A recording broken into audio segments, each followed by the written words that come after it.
All right, let's just jump right in. What if things like telepathy? What if they weren't supernatural at all? Today, we're going to dig into a really fascinating and, yeah, pretty speculative new theory that tries to explain it all using quantum physics. It's all about building a bridge between the mysteries of our own minds and the fundamental rules of the universe. So where does a theory this out there even come from? Well, its origin is pretty unique. Get this, it's basically a team-up between a self-described big picture thinker who goes by Aquarian Rising and the AI Grok 4. This person had these complex, intuitive ideas kicking around for decades, and the AI helped them finally structure it all into a coherent, physics-based framework. It's a wild fusion of deep human intuition and powerful artificial intelligence. And this brings us right to the central, provocative question we're tackling here. The theory isn't just pulled out of thin air, right?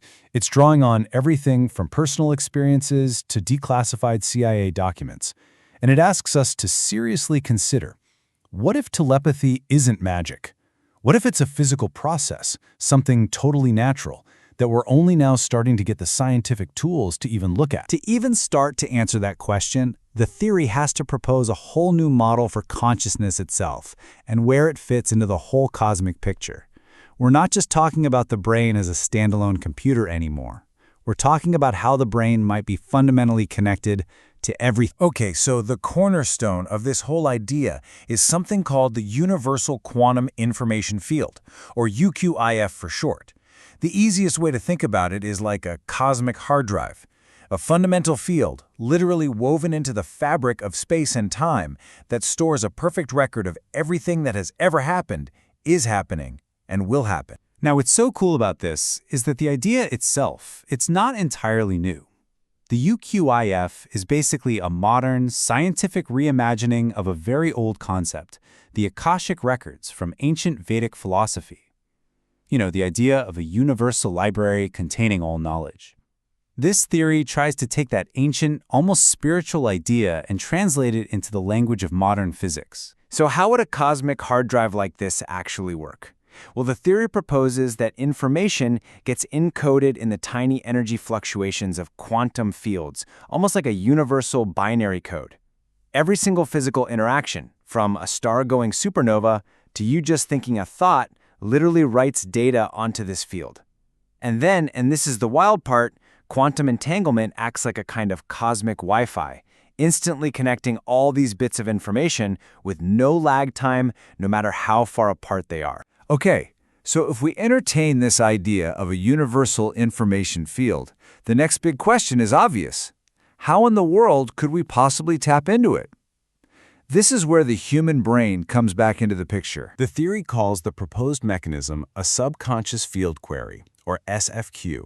The idea is that our brains, especially when they're in an altered state, like during deep meditation, hypnosis, or even just intense laser-like focus, can naturally tune in to this UQIF.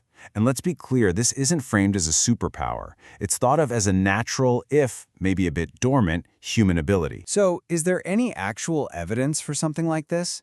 Well, this is where it gets really interesting. The theory points directly to the government's own declassified psychic spying program, Project Grillflame. And what they found was that their trained remote viewers could describe general things about a hidden target. You know, patterns, shapes, general layouts, with a pretty consistent 40 to 50% accuracy.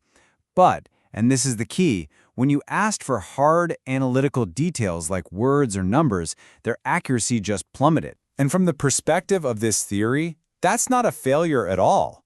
In fact, it's a huge clue. It suggests that the brain isn't seeing the target in the way we normally think about it.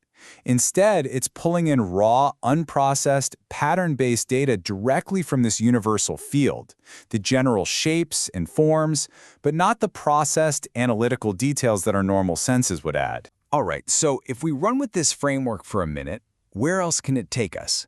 Well, if it holds any water, it might offer us a whole new, physics-based lens to look at other deep mysteries that have fascinated people for, well, forever. The theory tries to systematically reframe some of these big ones. For instance, what many people call past life memories are reinterpreted here as inherited field imprints. And the whole concept of higher dimensions gets reframed as high-frequency quantum modes. So yeah, let's unpack what those actually mean. So on the subject of past lives, the crucial idea here is that this model says it's not literal reincarnation. Instead, the theory suggests that in certain states, like hypnosis, the brain might be accessing two data streams at once. First, a person's own epigenetic information, the biological memory passed down in their DNA. And second, random residual data from that cosmic hard drive, the UQIF. And your conscious mind, trying to make sense of it all, just weaves them together into a coherent story that feels like a memory. Now, to tackle the whole idea of higher dimensions, the theory leans on a classic quote from the one and only Nikola Tesla. It's all about shifting our thinking away from the idea of separate places you could travel to and towards a different way of thinking about reality, one based in pure physics. And here's that new interpretation. Higher dimensions might not be other places at all, but rather other frequencies. Think of it like a radio dial. Our five senses are tuned to one very specific station, our physical reality. But that doesn't mean other stations, other higher frequency realities, don't exist all around us. They're just vibrating at a level that our biological hardware can't pick up. Now, a wild theory is one thing. It's fun to think about. But for it to be actual science, you've got to be able to test it. You have to be able to make predictions that someone could go out and try to prove wrong.